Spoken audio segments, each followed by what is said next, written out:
Un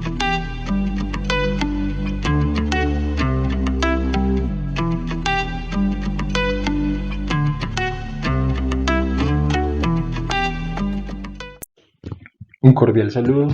yo soy Juan Sebastián Pareja, residente en tercer año de Anestesiología de la Universidad de Caldas. Hoy con ustedes quiero compartir el tema del manejo perioperatorio del paciente con miastenia gravis. Para esto vamos a desarrollar unos objetivos, los cuales se fundamentan en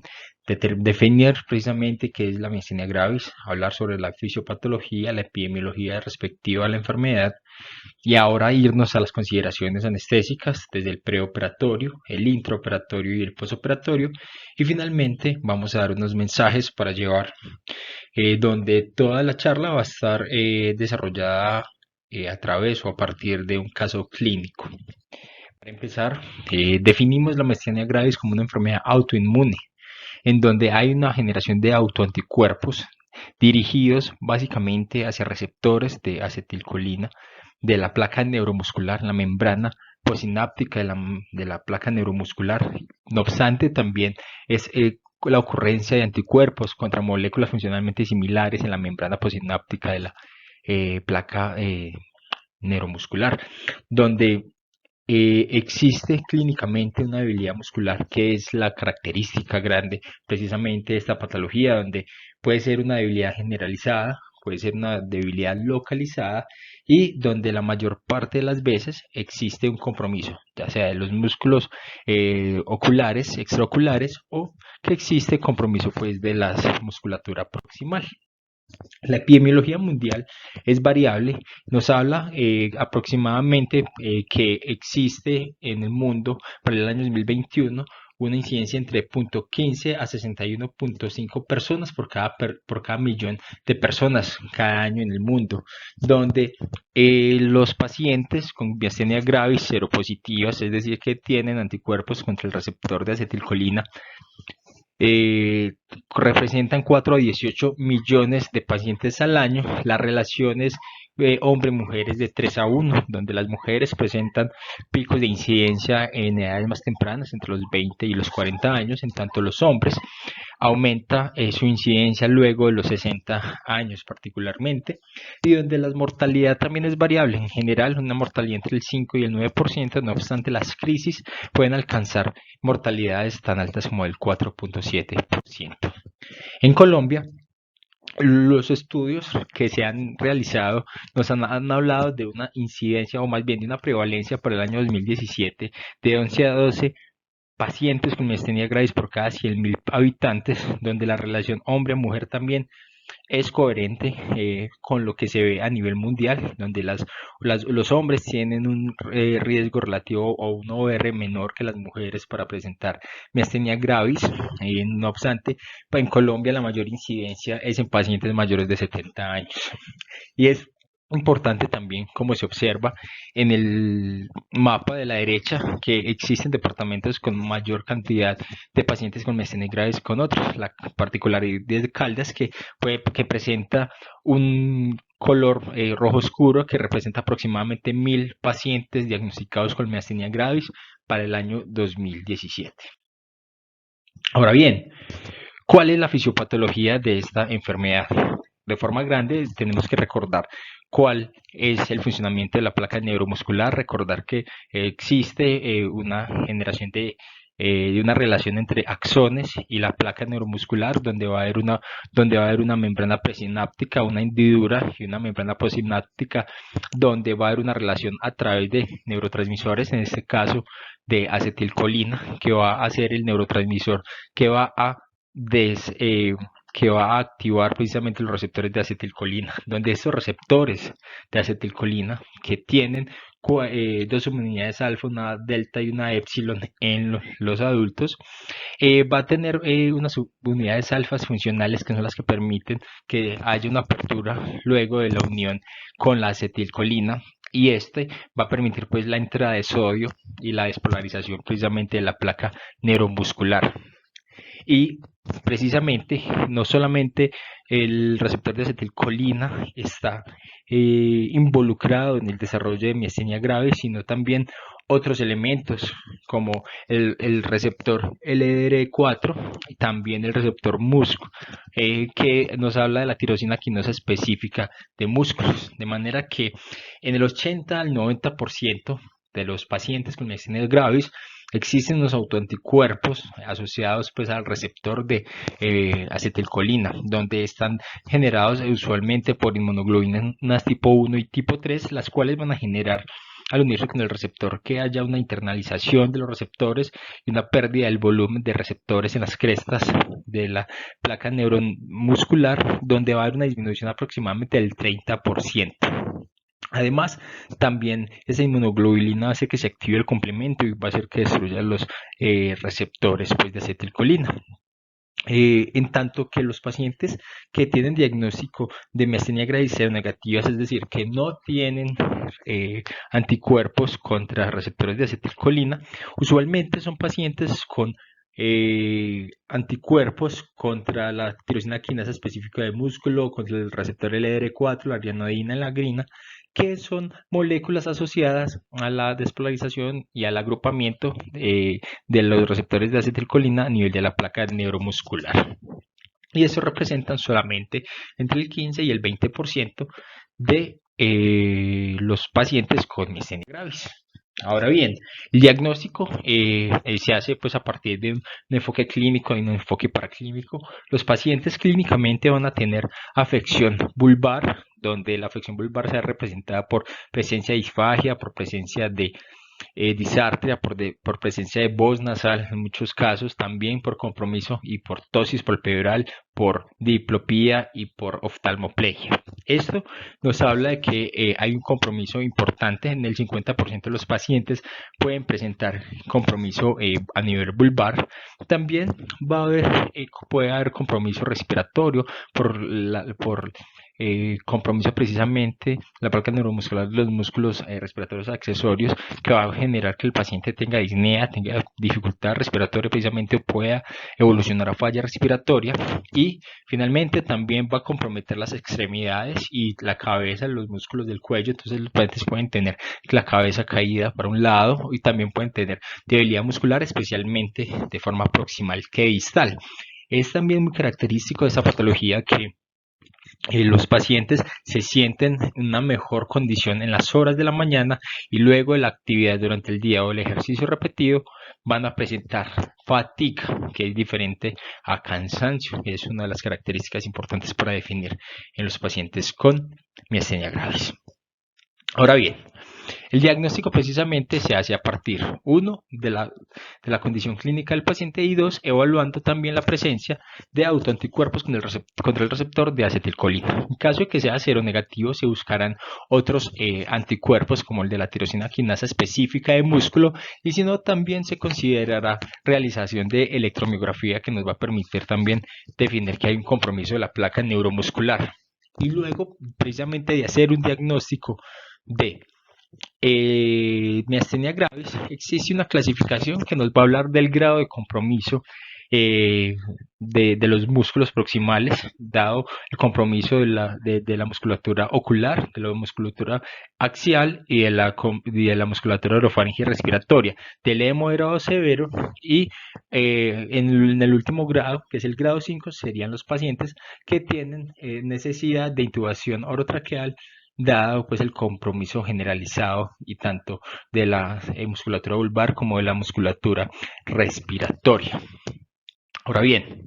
como veníamos hablando al respecto, esto es lo que envuelve el caso clínico que vamos a desarrollar, el cual es una paciente femenina de 57 años con antecedentes patológicos de miastenia gravis, diagnosticado en 1998, un macroadenoma hipofisiario, un diagnóstico de acromegalia, porque ese macroadenoma es secretor de hormona de crecimiento, dislipidemia, hipertensión arterial, diabetes mellitus, y que tiene el siguiente manejo: ezetimibe, deglude con liraglutide, lantriotide para el manejo de la acromegalia,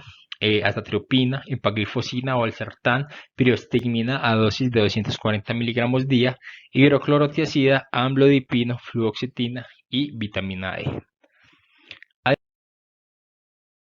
Además, tiene antecedentes quirúrgicos como amigdalectomía, timectomía, realizadas en el año 1999, y septoplasia, además de que es alérgica a las sulfas, a la aspirina, y consulta precisamente porque viene presentando dolor abdominal recurrente en el hipocondrio derecho. Es evaluada por el grupo de cirugía y ellos identifican que tiene una colelitasis sintomática, donde prefieren y determinan que es necesario llevarla a una colecistectomía laparoscópica. Entonces,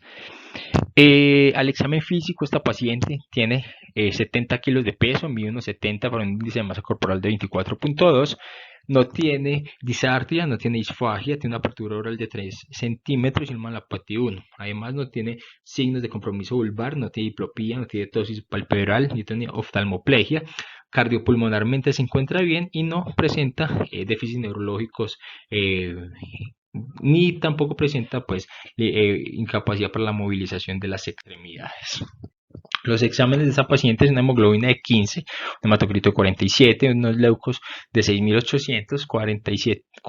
472.000 plaquetas, un TP de 13 con un INR de 0.98, un TPT de 28, una creatinina de 0.96 y una hemoglobina glicada de 6.8. Entonces, las preguntas para desarrollar el caso clínico son: ¿qué consideraciones preanestésicas serían importantes en este caso? ¿Qué implicaciones tienen el consumo de azatropina y priostigmina en esta paciente? ¿Se debe posponer la cirugía considerando el estado actual de la paciente? ¿Y qué exámenes paraclínicos consideras deben complementar la evaluación? Además, también sería importante determinar cuál sería la técnica anestésica de su elección en esta paciente, y en caso de administrar anestesia general, utilizaría relajantes neuromusculares. Y finalmente, qué manejo analgésico consideraría apropiado y qué vigilancia postoperatoria consideraría para esta paciente. Entonces, para desarrollar cada una de estas preguntas, lo principal y respecto al manejo anestésico es determinar por qué es importante la miastenia gravis precisamente en los pacientes llevados a cirugía. Y este artículo publicado en el 2016, en el cual se estudió de forma retrospectiva pacientes llevados a cirugía mayor entre 2006 y 2010 en Taiwán, y que acogió aproximadamente 22.500 pacientes, nos habla precisamente de que los pacientes con diagnóstico de miastenia gravis tenían una incidencia mayor de neumonía posoperatoria, de sangrado posoperatorio, de septicemia, además también de necesidad de ingreso a la unidad de cuidados intensivos, de mayor estancia hospitalaria y también de un mayor costo médico. Cabe resaltar también que los pacientes que se encontraban durante una crisis miasténica iban a presentar mayores compromisos y mayores riesgos asociados pues a cada una de estas patologías que ya les acabé de describir. Entonces, por eso es importante saber y determinar de forma adecuada cuál es el adecuado manejo perioperatorio del paciente de miastenia gravis, donde precisamente desde la evaluación preoperatoria es fundamental un trabajo en equipo, donde hay una concertación con el grupo de neurología clínica que va manejando la paciente, donde se busca como segundo objetivo llevar a la paciente a disminuir el riesgo de crisis miasténicas. Es importantísimo recordar que las crisis miasténicas pueden desarrollarse por el estrés físico, por el estrés psicológico, por infecciones, por dolor, de manera que cada uno de estos elementos tienen que estar en mente para evitarlos y precisamente mejorar el pronóstico de la paciente. Entonces, en ese sentido, en la historia clínica preoperatoria se debe indagar por si tiene la paciente o el paciente síntomas vulvares, si ha tenido crisis miasténicas previas, y no solamente crisis miasténicas, sino también crisis colinérgicas previas, si ha requerido durante esas crisis intubación orotraqueal, si hay compromiso respiratorio en el momento de la cirugía, si qué manejo médico está utilizando el paciente o la paciente, y finalmente qué enfermedades concomitantes posee la paciente, dado que no solamente estos pacientes presentan miastenia grave, sino que también pueden presentar hipertensión, diabetes, enfermedad renal, enfermedad tiroidea, otras patologías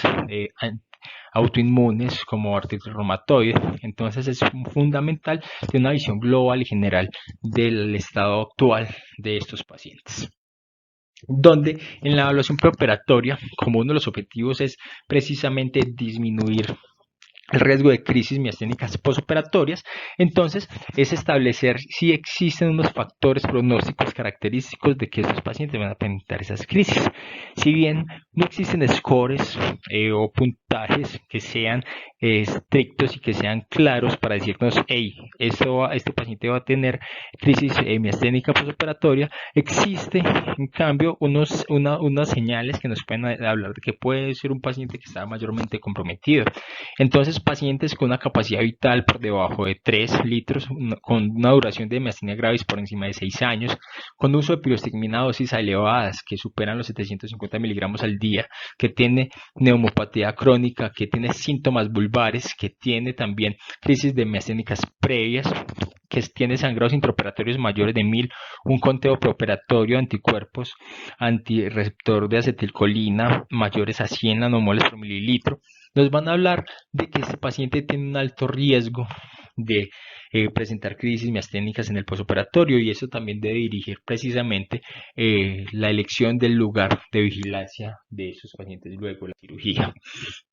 Además, como es claro y como acabo de mencionar, se debe tener claro cuál es el tratamiento médico que está presentando el paciente. Recordar que se puede dividir en 3 formas el tratamiento médico del paciente. Un tratamiento que es sintomático, que es básicamente a través de inhibidores de colinesterasa. 1, 2 es la inmunomodulación crónica, que puede estar dada a través del uso de corticosteroides, a través del uso de azatropina, de ciclofosfamida, de ciclosporina, de metotrexate,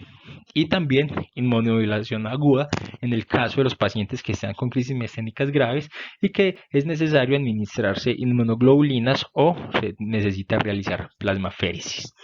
Cabe recordar, y es muy importante, que en el caso de la inmunomodulación crónica, el uso de azatriopina particularmente tiene efectos sobre los relajantes neuromusculares, y es que puede potenciar el efecto eh,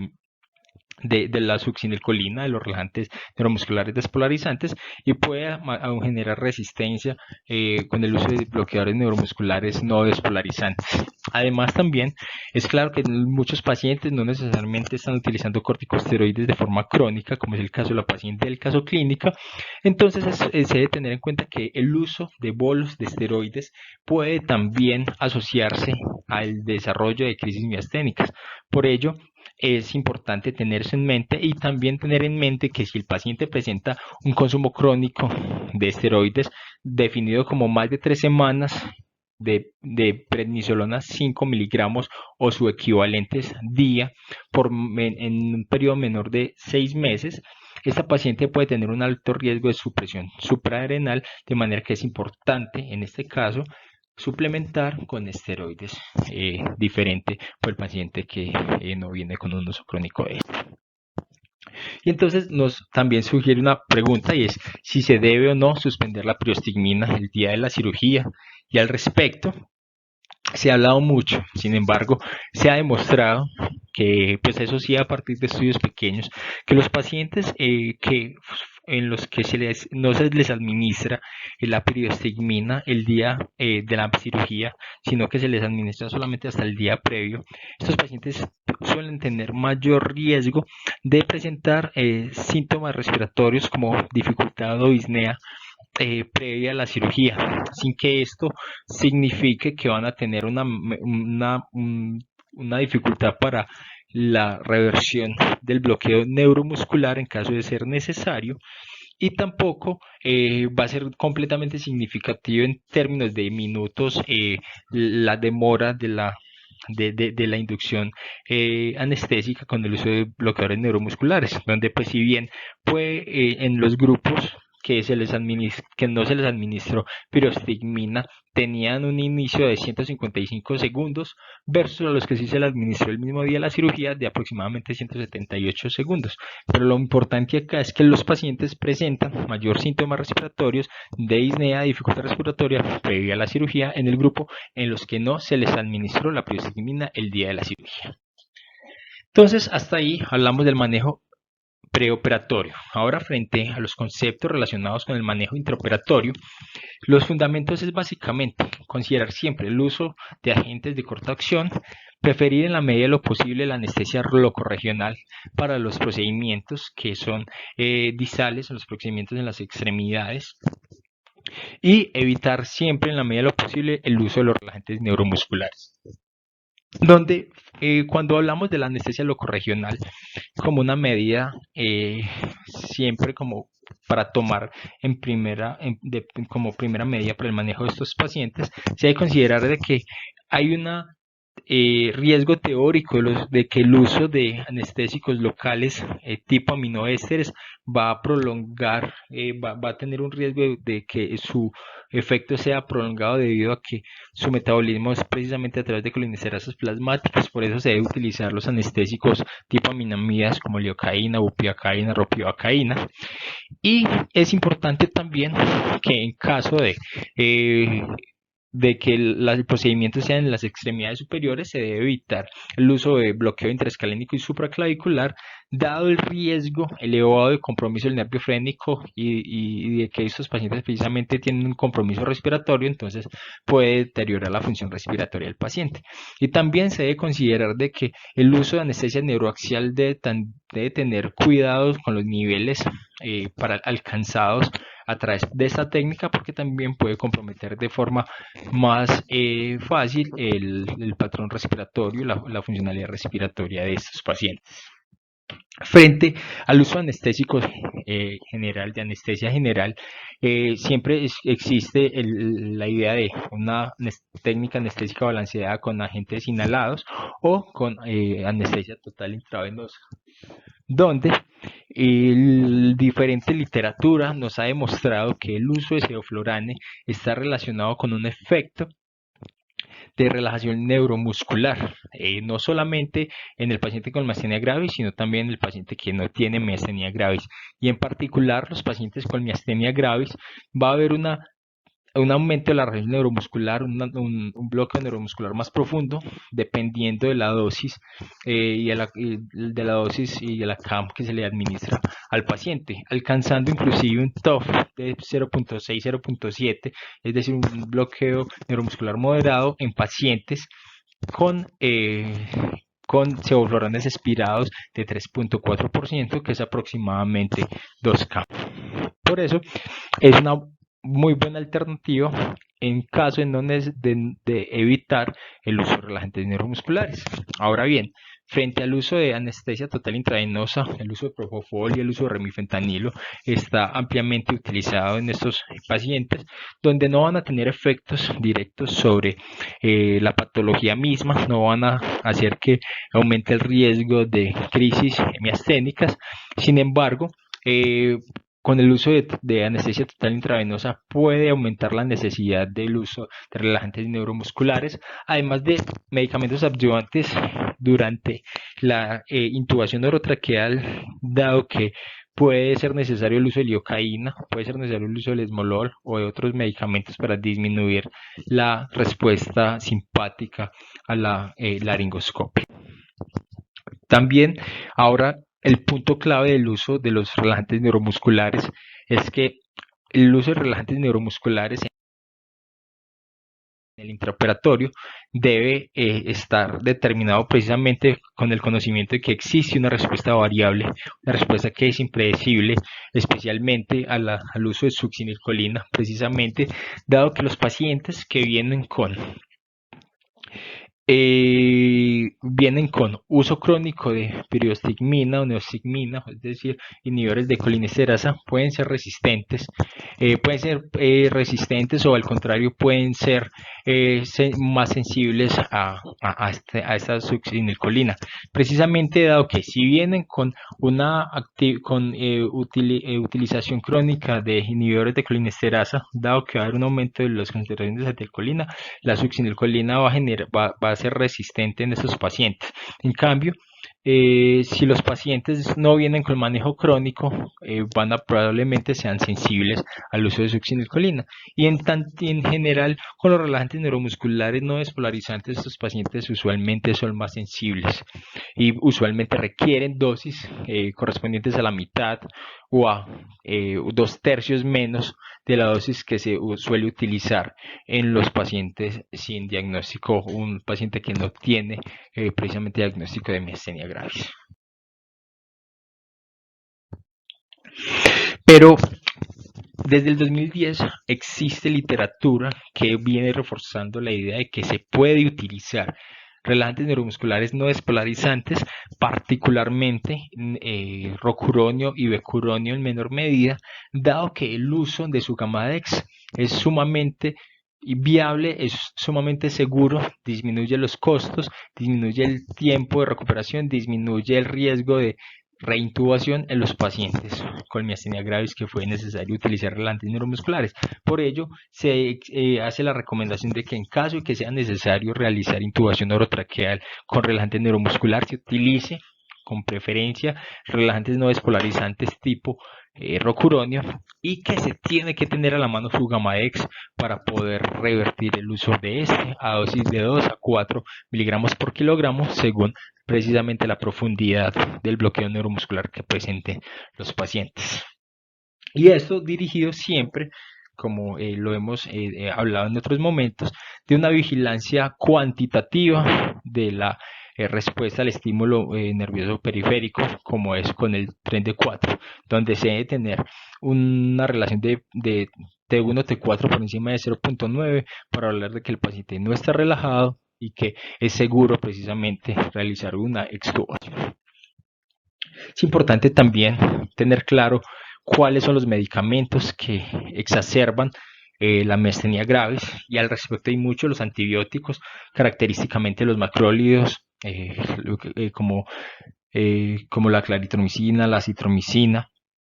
Otros medicamentos también antibióticos, se habla de la ampicilina, puede generar también crisis miasténicas. Los hipnóticos y los analgésicos, más que exacerbar las crisis miasténicas, dado que los pacientes pueden tener compromiso respiratorio, la musculatura respiratoria vulvar, el uso de hipnóticos o de opioides de larga acción puede generar compromiso respiratorio adicional que va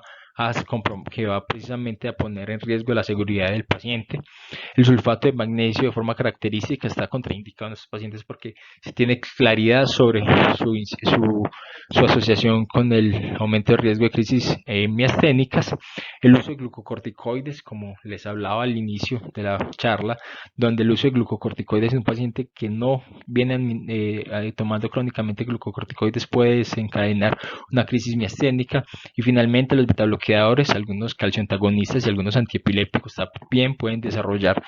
crisis miasténicas como la fenitoína. Por ello es muy importante tener claro que todo este grupo de medicamentoso se debe evitar siempre en este grupo de pacientes. Finalmente, el cuidado posoperatorio se dirige hacia 3 preguntas: si debemos extubar,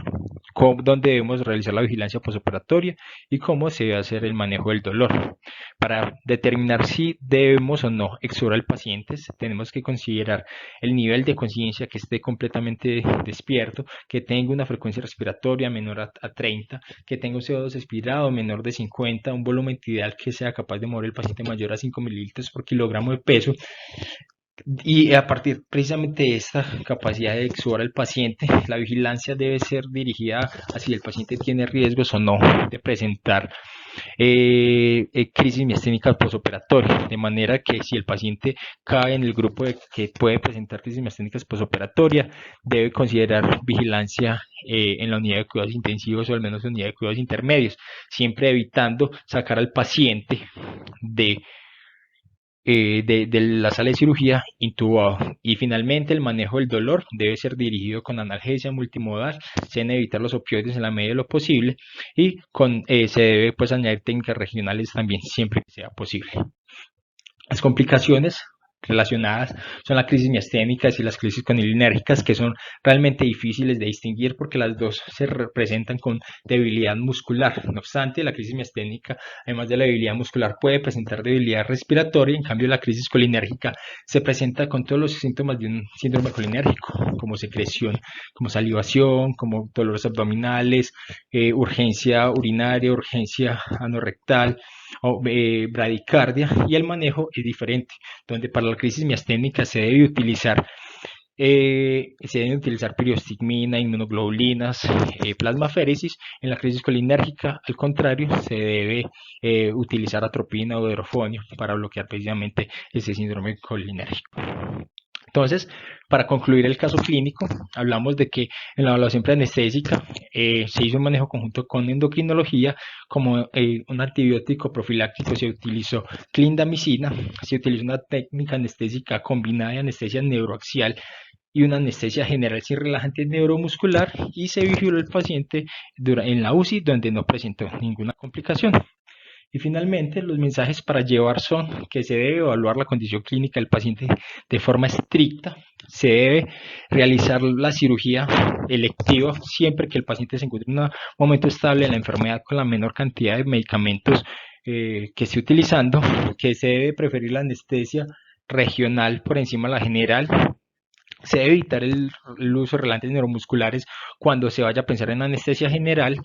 Se debe evitar el dolor, dado que este puede desencadenar una crisis miasténica. Y finalmente, la vigilancia debe realizarse según el riesgo de las complicaciones. Muchísimas gracias a todos. Feliz noche.